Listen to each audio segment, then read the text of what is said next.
ये कहानी है एक ऐसे योद्धा की जो अपनी शक्ति, वीरता और बहादुरी के लिए पूरे देश में प्रसिद्ध था।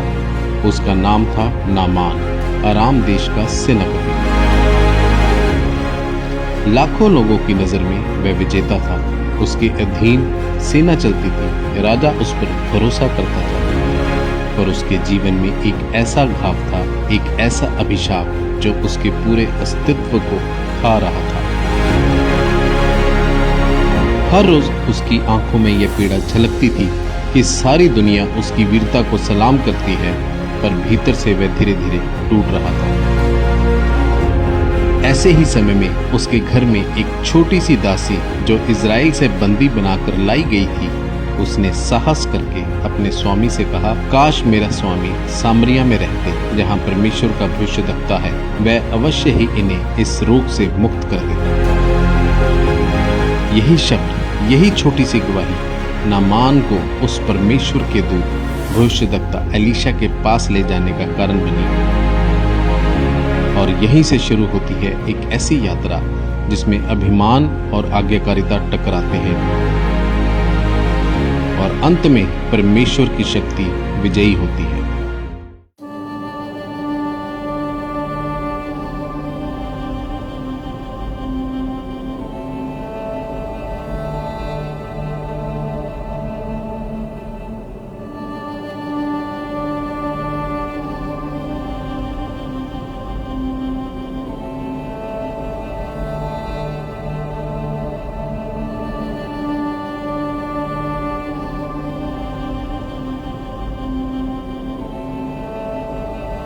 मेरे पास समय बहुत कम है।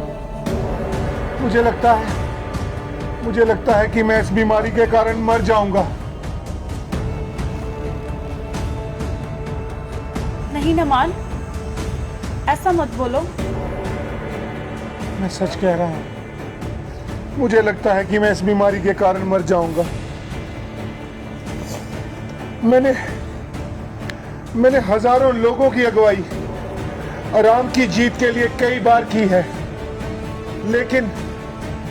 लेकिन अपने पूरे धन और शक्ति से मैं अपने इस अदृश्य शत्रु के विरुद्ध जो ये सब कर रहा है, कुछ भी नहीं कर पा रहा। मेरे संगी सैनिक मेरे विरुद्ध बातें करते हैं। मेरे मुंह पर तो वो कुछ नहीं कहते, परंतु मेरी पीठ के पीछे वो मुझे कोड़ी कहते हैं, कोड़ी। मुझे लगता है कि मैं इस कोड़ के कारण मर जाऊंगा। कुछ नहीं होगा तुम्हें नामान। नहीं, अब मुझे लगता है कि मेरा अंत निकट आ गया है। इस बीमारी के विरुद्ध मैं कुछ भी नहीं कर पा रहा हूं। अगर मेरा स्वामी शिमरोन के भविष्यवक्ता के पास होता तो वो उसे कोढ़ से चंगा कर देता। क्या सच में? हाँ, ऐसा हो सकता है। तुमने ऐसा क्या कहा कि मेरी पत्नी चौंक गई? नामान, ये लड़की कहती है कि अगर तुम शिमरोन के भविष्यद्वक्ता के पास होते तो वो तुम्हारा कोढ़ चंगा कर देते। तुम अच्छी तरह से जानती हो कि ये बातें वास्तव में सच्चाई नहीं है। इसलिए मेरे साथ इस बीमारी के इलाज और शिमरोन के भविष्यवक्ता के बारे में कोई बातचीत मत करो। मुझे लगता है कि मैं इस बीमारी से मरने वाला हूं।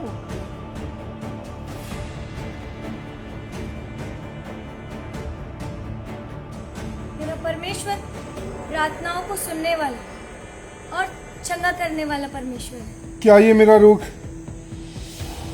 सचमुच ठीक हो सकता है?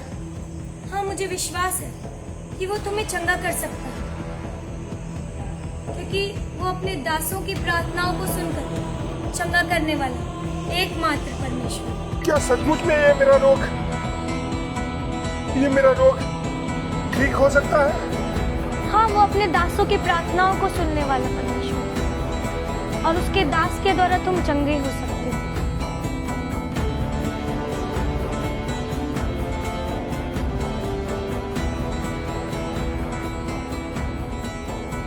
ऐसा कैसे संभव हो सकता है कि किसी व्यक्ति के कहने मात्र से मेरा कोढ़ शुद्ध हो जाए? लेकिन वो लड़की कह तो बहुत विश्वास से रही थी। क्या ये सचमुच संभव है कि मैं कोढ़ से शुद्ध हो सकता हूँ? मुझे अपने राजा से जाकर एक बार बात करनी चाहिए और इज़राइल जाने के लिए आज्ञा लेनी चाहिए।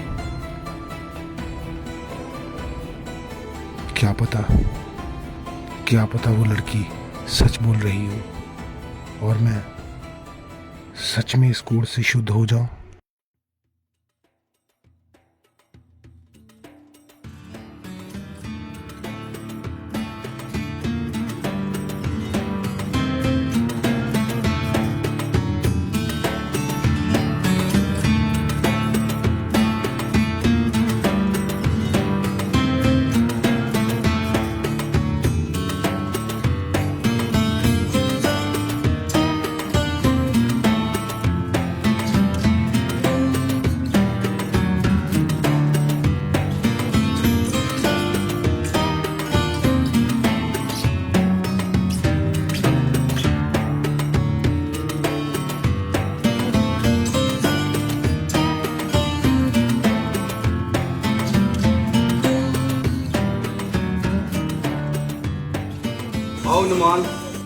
तो मुझे उस इजरायली लड़की ने यह बताया है कि वहाँ इजराइल में उसके लोगों के बीच में एक भविष्यवक्ता है जो मेरे इस कोढ़ को शुद्ध कर सकता है। महाराज, इजरायली तो शुरू से हमारे शत्रु रहे हैं, लेकिन नमान, तुम मेरे सबसे वफादार सैनिकों में से एक हो। इसलिए इजराइल के राजा के नाम मैं तुम्हें एक पत्र देता हूँ। जो आज्ञा महाराज।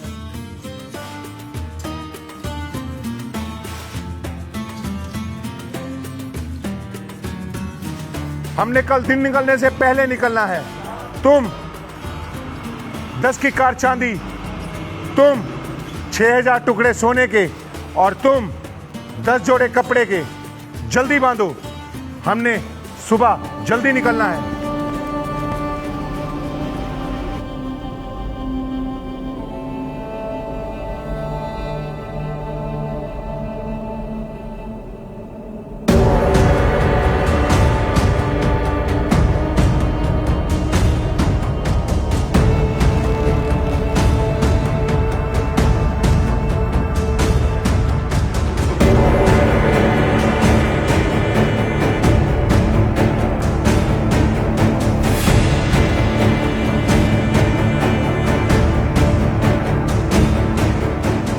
मैं आराम का राजा हूँ।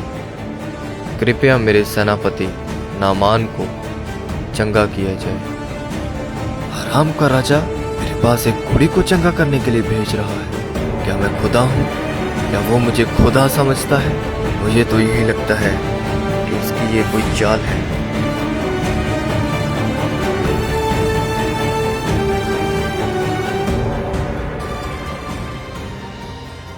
मैंने अभी अभी एक खबर सुनी है कि आराम देश से सेनापति नामान आया एक पत्र लेकर, जिसमें उसकी कोढ़ की बात लिखी हुई है। और ये पत्र पढ़ते ही इजराइल के राजा ने अपने कपड़े फाड़ दिए और उस पत्र में लिखा था कि वो आपसे भेंट करना चाहता है। तो राजा के पास ये कहला भेजो कि नामान को मेरे पास आने दो, ताकि वो भी जान ले कि यहोवा परमेश्वर इजराइल में जीवित है और वो विराजमान है। जी पिता।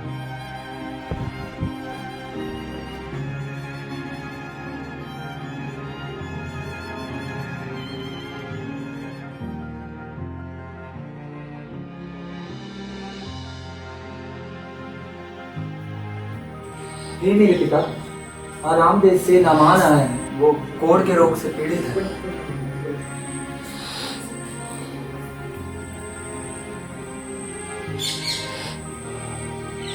नामान को बोलो कि जाकर यरदन नदी में 7 डुबकियां मार ले और उसका कोढ़ जाता रहेगा, उसका शरीर ज्यों का त्यों हो जाएगा। जी पिता। एलीशा के सेवक की बातें सुनकर नामान क्रोधित हो उठा और वापस चला गया।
कैसा भविष्यवक्ता था वो?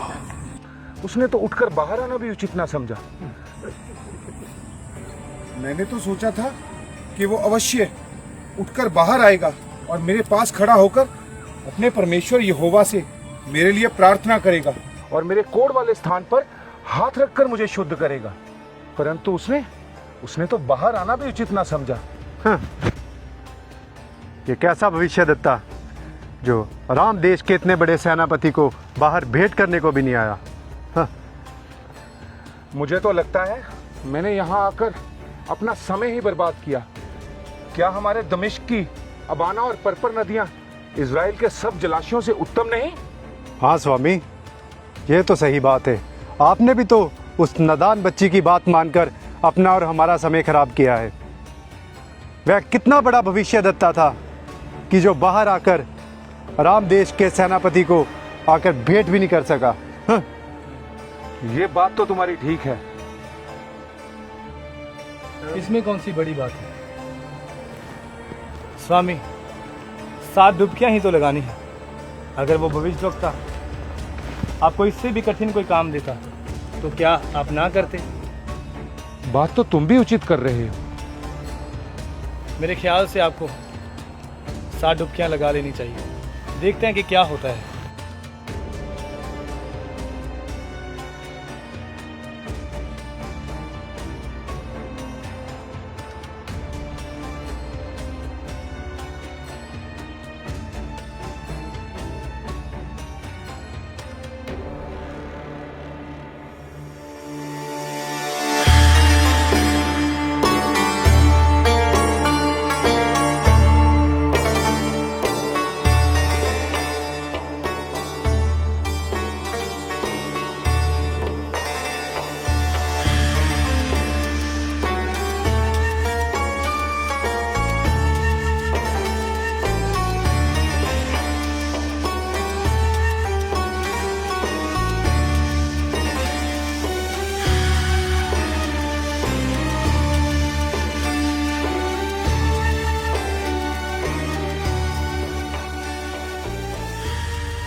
हमारे स्वामी शुद्ध हो गए?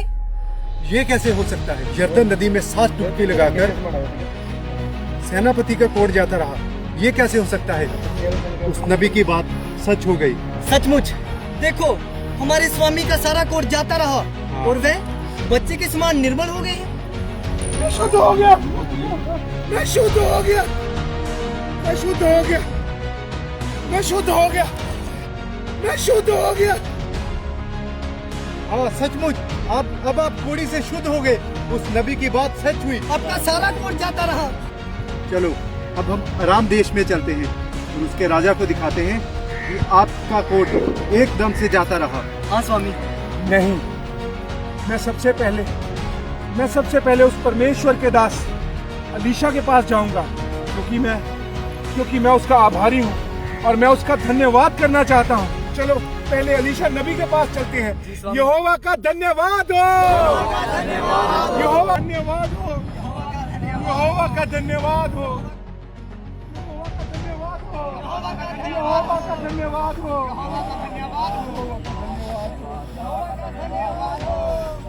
स्वामी आप तो सच में कोट से शुद्ध हो गए। हाँ स्वामी। सब यहोवा परमेश्वर की दया।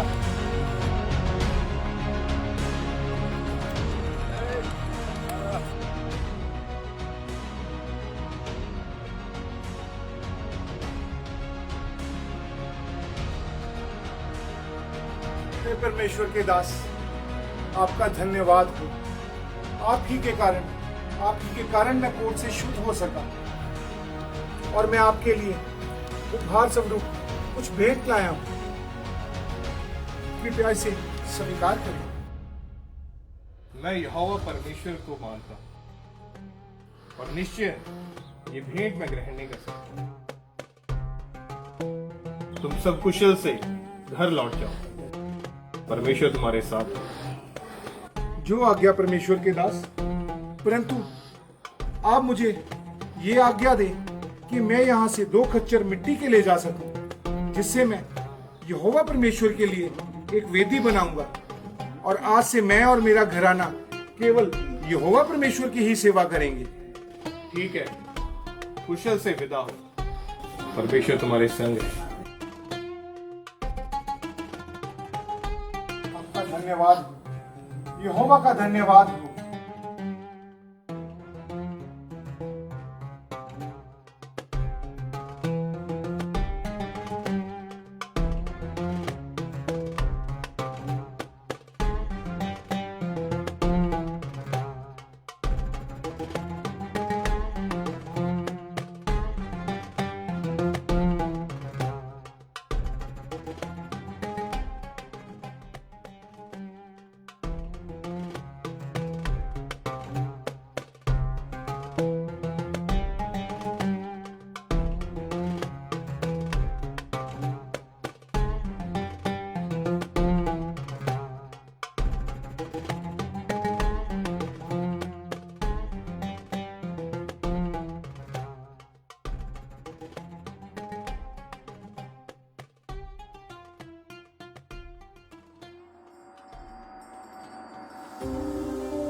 नामान,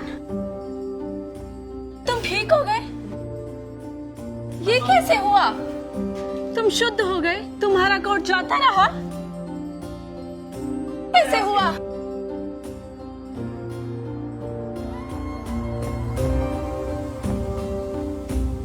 मुझे विश्वास नहीं हो रहा, तो वही कोड़ी नामान हो। ये कैसे हुआ? ये सब यहोवा परमेश्वर की दया से हुआ है। यहोवा परमेश्वर? हाँ, यहोवा परमेश्वर, उसी के दास के द्वारा मैं शुद्ध किया गया। उस यहोवा परमेश्वर का धन्यवाद हो जिसने तुम्हें ठीक कर दिया। अब मैं कोड़ी नहीं हूँ। स्वामी आप चंगे हो गए? देखा, मैंने कहा था ना, इजराइल का परमेश्वर असली है। हाँ, अब मैं जान गया हूँ कि इस दुनिया में केवल यहोवा ही परमेश्वर है। यहोवा सच्चा परमेश्वर है। हाँ, अब मैं जान गया हूँ कि इजराइल का परमेश्वर यहोवा ही सच्चा परमेश्वर है। और तुमने जो मुझे परमेश्वर का शुभ समाचार दिया है, इस कारण आज से तुम इस घर की दासी नहीं हो, मेरी बेटी समान हो। परमेश्वर का धन्यवाद हो, वो कितने बड़े बड़े कामों को करता है। परमेश्वर के धन्यवाद के साथ साथ बेटा तुम्हारा भी धन्यवाद हो, तुम्ही ने तो मुझे सच्चे परमेश्वर के बारे में बताया है। परमेश्वर का धन्यवाद हो।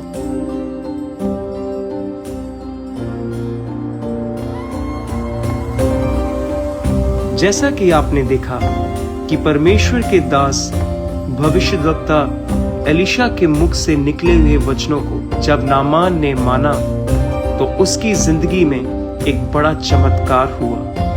उसका सारा कोढ़ हमेशा के लिए जाता रहा। आज भी हमें इस बात पर गौर करने की जरूरत है कि परमेश्वर के दासों के मुख से निकले हुए वचन, उनके मुख से निकला हुआ एक एक शब्द हमारी जिंदगी में बड़े बदलाव और चमत्कारों को पैदा करता है। उनके मुख से निकले हुए शब्द परमेश्वर की ओर से होते हैं और वो शब्द कभी भी गिरते नहीं हैं, वो हमेशा पूरे होते हैं। जब हम अपनी जिंदगी में परमेश्वर के दासों के मुख से निकले हुए उन वचनों को अपने जीवन में ग्रहण करते हैं तो हम अपने जीवन में उन तमाम बंद रास्तों को खुलता हुआ देखते हैं। हम अपने जीवन में छुटकारे को आते हुए देखते हैं, चंगियाई को आते हुए देखते हैं। जिस तरह नामान कोढ़ी ने एलीशा के शब्दों को ग्रहण किया और उस पर ईमान लाया, विश्वास किया, तो परमेश्वर ने उसे उसके कोढ़ से सदा के लिए आजाद कर दिया।